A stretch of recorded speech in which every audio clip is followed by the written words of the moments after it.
name is Peter Gori. I grew up in a little town called Reading, Massachusetts. And the Augustinians had only recently opened a high school in our town.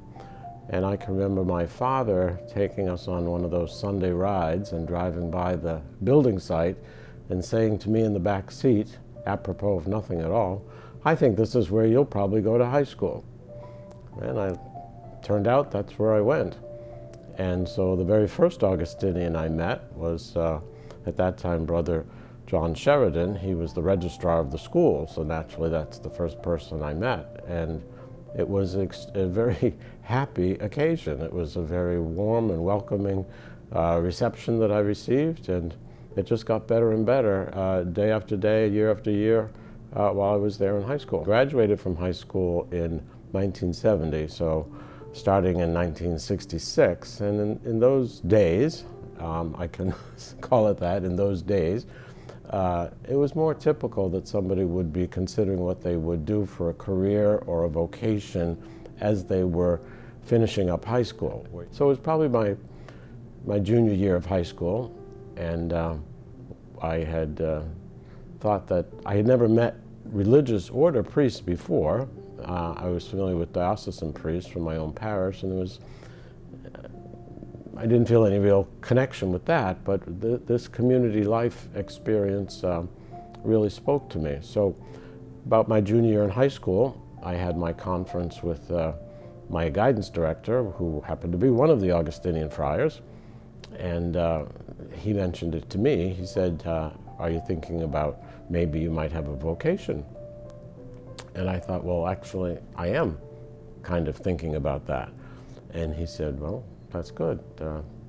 Keep it up, keep talking about it. Go see people. I mean, not go see people, but talk to people who know you and your family and other people who know you well, and just kind of let them know what you're thinking about and see what they say.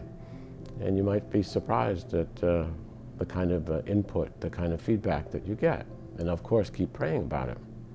I also mentioned it in confession, actually, there at the school. And confession was not face-to-face at that time, so it was anonymous.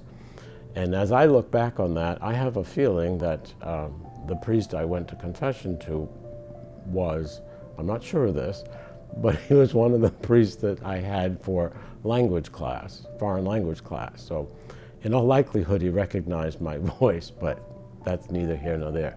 But anyway, I happened to say to him at the end of the confession, as a priest usually says, "Is there anything else?"